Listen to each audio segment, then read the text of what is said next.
I'm here with Shoshana Madmoni Gerber, a professor of communication and journalism here at Suffolk University. Today we'll be discussing her book, Israeli Media and the Framing of Internal Conflict, The Yemenite Babies Affair. Thanks so much for being here today, Professor. Thank you for having me. I'd just like to start off by talking a little bit about what exactly the Yemenite Babies Affair was. So the Yemenite Babies Affair is the narrative of hundreds, if not thousands, of immigrants that came to Israel during the mass immigration in 1950s.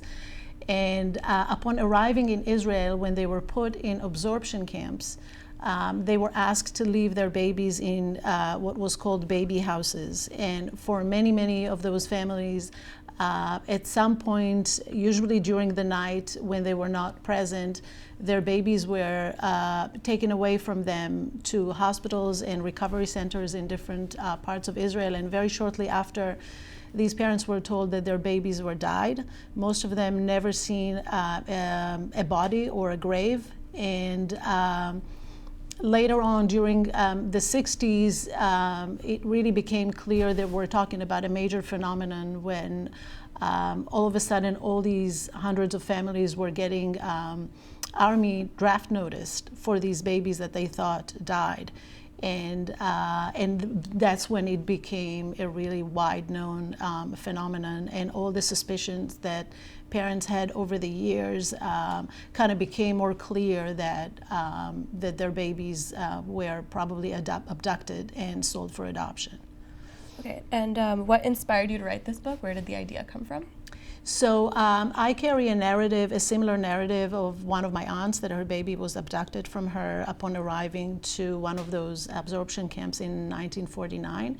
And it was a story that was told to me and that I was exposed to over and over, and also for some other family members. And so I was exposed to it as a child growing up in Israel.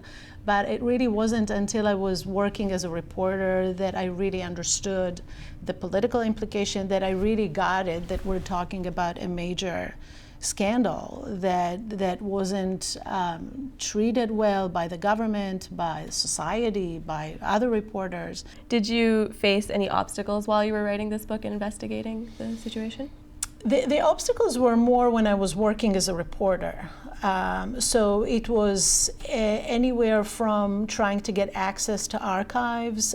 So for example, I was working in one of the archives in Jerusalem when I was working for the show of Da. And then at the time already the third commission that was investigating was working.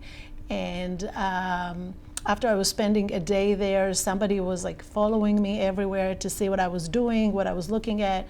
And after that, they decided that they wouldn't let me go back again. And they said that because the commission is working, that I can't have at the same time access to the documents. Mm-hmm. You mentioned that it was widely covered up when this affair was going on. Why do you think that the covering up of the situation was so successful? And what do you think made people so willing to believe that there was nothing really going on? The logic that you can find from the very early articles about this affair is denial, is because it sounds unbelievable, it definitely didn't happen. So, and I think so that's one reason that was just there.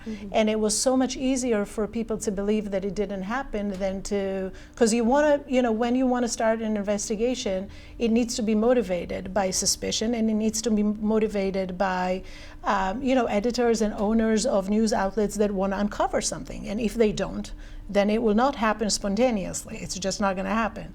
So I think, but the other, maybe the bigger reason, and that would be an answer to your question of why it was so successful, is that it's a story that stands in extreme contradiction to what we call the Zionist meta-narrative.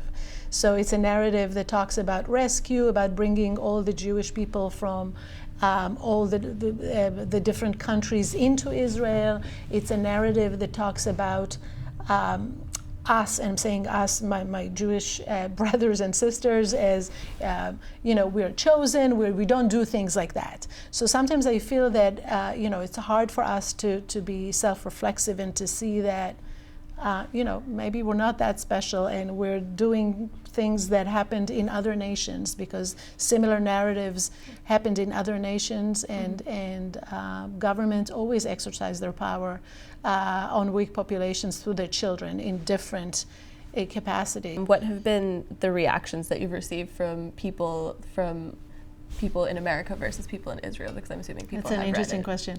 I think that it's kind of hard for me to separate what happened when it first came out, because the people who would invite me on their show were more sympathetic to begin with. Okay. So there was definitely an interest, and I immediately had some media coverage right when it came out.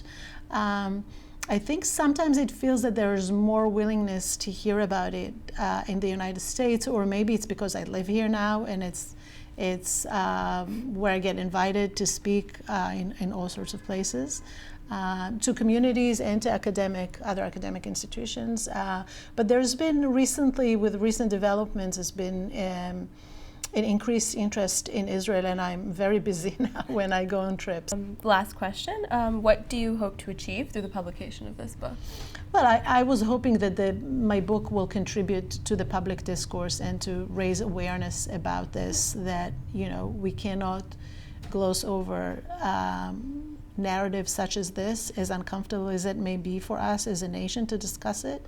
And I know this narrative is not what we call good PR for Israel, but we need to deal with things like that. I'm a big believer in having a national conversation about topics that are difficult to talk about, because I think it will make us stronger, it will make us healthier, and we need to reconcile even something like that, like this tragic affair. So I hope that it will eventually contribute to the forming of some kind of a truth commission, and will lead to a peaceful resolution that will give peace to all these hundreds of families that are still hurting.